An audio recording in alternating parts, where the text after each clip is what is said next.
여러분 반갑습니다. 오늘 같이 보실 말씀은 창세기 25장 27절에서 34절입니다. 그 아이들이 장성함에 에서는 익숙한 사냥꾼이었으므로 들 사람이 되고 야곱은 조용한 사람이었으므로 장막에 거주하니 이삭은 에서가 사냥한 고기를 좋아하므로 그를 사랑하고 리브가는 야곱을 사랑하였더라. 야곱이 죽을 쑤었더니 에서가 들에서 돌아와서 심히 피곤하여 야곱에게 이르되 내가 피곤하니 그 붉은 것을 내가 먹게 하라 한지라. 그러므로 에서의 별명은 에돔이었더라.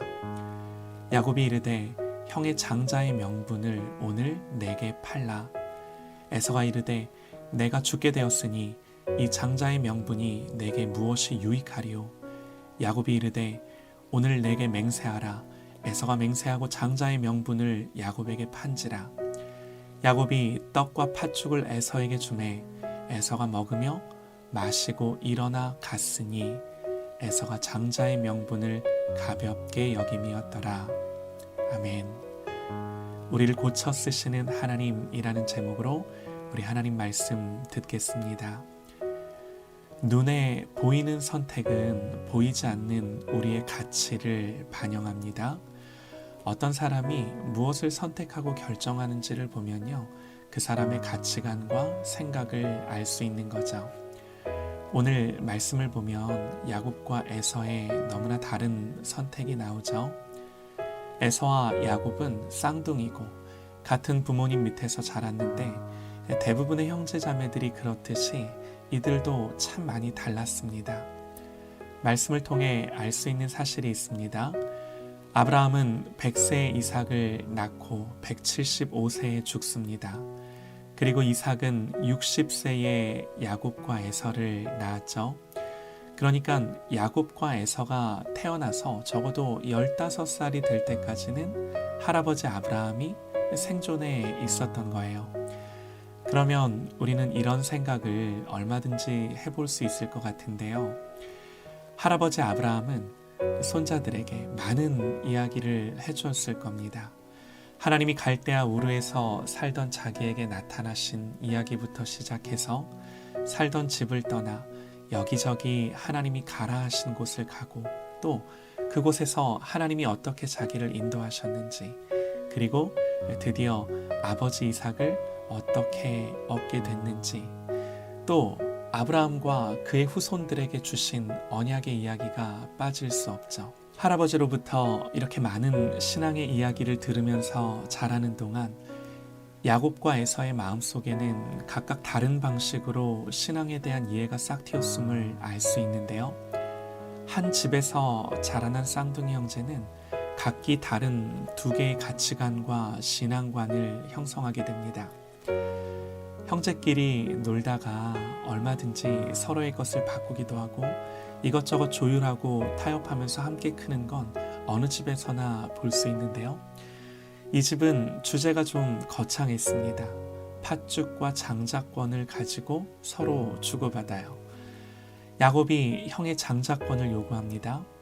이게 달란다고 내지는 양도한다고 옮겨지는 건가요? 그렇지 않은데도 야곱이 형에게 내가 이거 줄 테니 그거 달라고. 왜 그랬을까요? 무슨 장난감 내지는 형이 갖고 있는 좋은 물건 그런 거 아니고 장자권을 달라고 합니다. 성경이 자세히 기록하고 있지는 않지만 이런 생각에는 할아버지의 역할이 컸을 거예요. 대물림 되어지는 신앙의 유업들, 특별히 아버지 이삭을 약속의 자녀로서, 아버지 이삭이 약속의 자녀로서 할아버지의 유산과 또 신앙의 유업들을 이어받는 것을 보면서 야곱은 생각했을 겁니다. 분명히 큰아버지가 있거든요, 이스마엘. 그런데도 하나님은 이삭을 통해 그 언약을 이루시겠다, 그런 이야기를 들었을 때 이 둘째인 야곱은 형과 경쟁하며 이 마음에서부터 형을 이기고 싶고 나도 내가 그 유업을 갖고 싶다는 생각을 하지 않았을까요? 얼마든지 그런 생각을 할 수 있죠. 분명히 아버지 이삭은 아브라함의 둘째 아들이었습니다. 그러나 이삭이 유업을 받습니다. 장자가 아니었음에도 장자의 권한을 행사하는 거예요. 야곱이 그런 이야기를 들으면서 아마도 나도 장자가 되어야겠다. 야, 장자권이 이렇게 좋은 거구나, 중요한 거구나 생각한 거죠. 어디까지나 그러지 않았을까 하는 추론입니다. 어쨌든 야곱이 왜 그런 생각을 하게 됐는지는 몰라도 장자권에 대한 가치를 알았고 그래서 갖고 싶었고 그 목적을 성취하고자 하는 거죠. 그래서 장자가 되고 싶었던 야곱은 자기가 생각하는 수준에서지만 실행에 옮깁니다. 형이 사냥 나갔다가 허기져 돌아왔을 때 내가 지금 만든 이 음식을 줄 테니 형의 장자의 권리를 내게 팔라. 사실 말도 안 되는 이야기죠. 그런데 에서가 32절에서요. 에서가 이르되 내가 죽게 되었으니 이 장자의 명분이 내게 무엇이 유익하리요. 그래라 그런 겁니다. 야곱은 그런 형에게 맹세까지 요구하죠. 이런다고 형이 동생 되고 동생이 형이 되는 거 아니죠? 사실 뭐가 달라진 건 없어요. 하지만 성경은 이 이야기를 통해 우리에게 뭘 말하고자 하는 걸까요? 에서도 잘한 거 없지만 야곱은 사실 교묘하게 형을 속인 거죠. 하나님의 유업을 사모하며 장자권을 사모한 것, 이걸 야곱이 하나님의 은혜를 사모했다고 볼 수 있을까요? 하나님의 은혜를 사모했다기보다는 사실 자기 욕심에 그게 더 좋아 보이고 커 보이니까 갖고 싶어 한 거 아닐까요? 야곱에게 아직은 이렇게 하나님의 은혜를 사모하는 깊이와 성숙함을 찾아보기는 힘듭니다. 그래도 어쨌든 거기까지는 그럴 수 있다 생각합니다. 더 좋은 거죠. 형이 가진 떡이 형에게 물려질 그 유업들이 더 커 보이는 거죠. 누구라도 그런 생각했을 겁니다. 그러나 장자권에 대한 욕심뿐만 아니라 그걸 가지고자 야곱이 행한 일은 결코 정당화될 수 없는 거죠. 그러나 여러분, 중요한 건요, 이런저런 우리의 판단이 아닙니다. 성경의 논조입니다.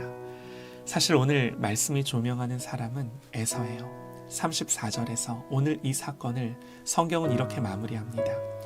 야곱이 떡과 팥죽을 에서에게 주매 에서가 먹으며 마시고 일어나 갔으니 에서가 장자의 명분을 가볍게 여김이었더라. 성경은 에서에 대한 이런 판단으로 이 사건을 마무리하는데요. 에서가 먹고 마시고 일어나 갔으니, 에서의 태도를 4개의 동작으로 그대로 보여줍니다. 장자권 따위는 지금 당장 내가 고픈 것 앞에서 아무것도 아닌 거죠. 성경의 말씀처럼 에서는 장자의 명분을 가볍게 여깁니다. 그저 지금 당장 먹고 마시고 일어나 가는 게 그의 행동과, 결국 이 행동은 그의 가치관이자 신앙관이었어요. 반면에 의도도 순수하지 못했고 방법도 잘못된 것이지만 야곱은 그거 갖고 싶었어요. 왜요? 그게 더 좋으니까. 형에게 뺏기고 싶지 않았어요. 그래서 속여서라도 갖고 싶었어요. 여러분, 이거요 절대로 잘한 거 아닙니다. 우리가요 어쨌든 이유는 모릅니다. 그런데 하나님은 에서가 아닌 그런 야곱을 주목하세요. 지금부터 펼쳐질 이야기는 야곱과 함께 써내려가세요. 장자권을 가벼이 여긴 에서가 아니라 욕심으로라도 하나님 주시는 유업을 갖고 싶었던 야곱을 쓰세요. 그런데 고쳐 쓰세요. 우리의 그 모든 약점과 못된 기질이 여전히 남아있음에도 불구하고 우리의 인생을 포기하지 않으시고 계속해서 공사하셔서 마침내 하나님의 완성품이 되게 하시는 것, 그것이 여러분 우리가 오늘 말씀을 통해 보는 하나님의 은혜입니다. 야곱의 생애를 통해 보는 것은 다른 것이 아니라 오직 이 하나님의 은혜입니다. 오늘 우리가 여기까지 온 것도 하나님의 은혜입니다. 그런데 아직 가야 할 길이 많이 남았어요. 우리는요 아직도 더 가야 할 사람들입니다. 하나님의 은혜, 이 하나님의 헤세드가 야곱을 끝내 포기하지 않고 추적하시고 쫓아오셨듯이 여러분, 우리의 인생도 그러할 것입니다. 그래서 하나님은 우리의 찬양과 예배를 받으시기에 합당하신 하나님이세요. 모든 것을 다 하나님의 은혜로 고백하기에 충분합니다. 사랑하는 여러분, 다만 한 가지, 하나님이 주실 은혜, 하늘의 자원들, 영적인 유업들을 가벼이 여기지 않고 우리가 그 가치를 알아 사모하는 저와 여러분 되시기를 간절히 소망합니다.